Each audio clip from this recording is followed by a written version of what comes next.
एक डरावनी रात। 18 साल की अन्वी को अंधेरे और अनजाने का कोई डर नहीं था। उसका शहर फुसफुसाते जंगल के किनारे बसा था, एक ऐसी जगह जिसके बारे में कहानियां सिर्फ बच्चों को डराने के लिए नहीं बल्कि बड़ों को भी सावधान करने के लिए सुनाई जाती थीं। कहते हैं दशकों पहले सिया नाम की एक लड़की वहां खो गई थी और अब उसकी बेचैन आत्मा जंगल में भटकने वालों को अपनी ओर खींचकर मौत के मुंह में धकेल देती है। अन्वी इन बातों को अंधविश्वास मानती थी। एक रात दोस्तों के बीच उसने शर्त लगा ली कि वो अकेले जंगल में रात बिताकर इस किंवदंती का सच सामने लाएगी। घने अंधेरे में अन्वी ने जंगल में कदम रखा। शुरू में उसका आत्मविश्वास बना रहा, लेकिन जल्द ही हर चरमराती टहनी और पत्तों की सरसराहट उसके दिल में एक अनजाना डर पैदा करने लगी। हवा में अचानक ठंडक बढ़ गई और पेड़ों के बीच से एक अजीब सुरीली गुनगुनाहट की आवाज आने लगी। ये धुन खूबसूरत थी, लेकिन उसमें एक गहरा दर्द और उदासी छिपी थी जो रूह को कंपा देती थी। गुनगुनाहट का पीछा करते हुए वो एक जली हुई झोंपड़ी के खंडहरों तक पहुंची। हवा में आज भी जलने की तीखी गंध थी, जैसे हादसा कल ही हुआ हो। राख और मलबे के बीच उसकी टॉर्च की रोशनी एक चीज पर पड़ी, एक पुरानी चीनी मिट्टी की गुड़िया। उसका चेहरा दरक गया था, होठ एक स्थायी भयानक मुस्कान में मुड़े हुए थे और उसकी एक आंख की जगह सिर्फ एक काला खाली गड्ढा था। जैसे ही उसकी उंगलियों ने गुड़िया को छुआ, उसके दिमाग में भयानक तस्वीरें कौंध गईं। धधकती आग, दर्द भरी चीखें और डर से भरी एक लड़की की आंखें। उसे लगा जैसे वो सब कुछ खुद महसूस कर रही हो। तभी उसके कान में एक सर्द फुसफुसाहट सुनाई दी, इतनी साफ जैसे कोई उसके ठीक पीछे खड़ा हो। अब तुम भी यहीं रहोगी।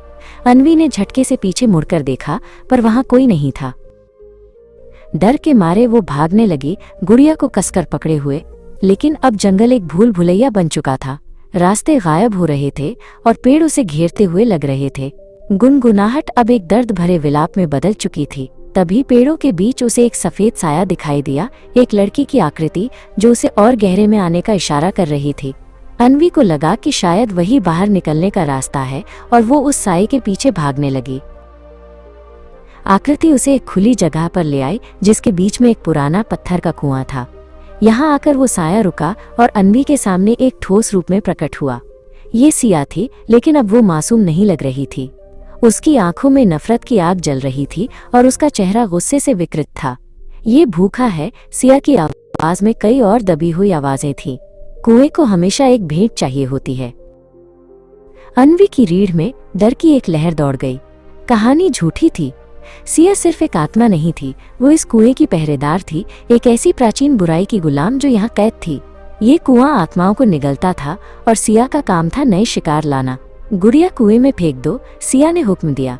ये उसकी आत्मा का एक टुकड़ा है, उसे भेंट दो और तुम आजाद हो जाओगी, या फिर उसकी जगह ले लो। अन्वी के दिमाग में एक विचार कौंधा। ये एक जुआ था, लेकिन यही उसका एकमात्र मौका था। उसने अपनी पूरी ताकत से गुड़िया को कुएं में नहीं बल्कि सीधे सिया की आत्मा पर फेंका। जैसे ही चीनी मिट्टी सिया के भूतिया शरीर से टकराई, एक कान फाड़ देने वाली चीख गूंजी। सिया का रूप हिंसक रूप से झिलमिलाया और बिखरने लगा, जैसे कोई टीवी सिग्नल टूट रहा हो।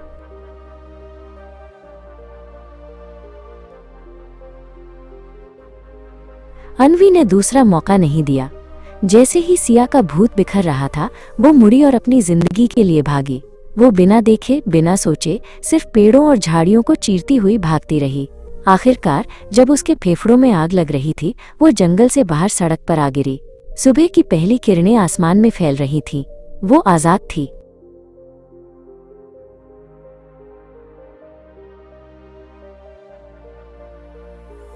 अपने कमरे में सुरक्षित पहुंचकर उसने दरवाजा बंद कर दिया और जमीन पर बैठ गई। उसका शरीर अभी भी कांप रहा था।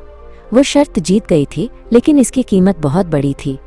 जब वो अपने फटे हुए कपड़े बदल रही थी, तो उसकी जैकेट की जेब से कुछ गिरा। ये गुड़िया का एक टुकड़ा था, वही एक कांच की आंख जो उसे घूर रही थी। और जैसे ही उसने उसे उठाया, उसे वही सर्द सुरीली गुनगुनाहट सुनाई दी, इस बार बहुत धीमी, जैसे कोई उसके कान में फुसफुसा रहा हो।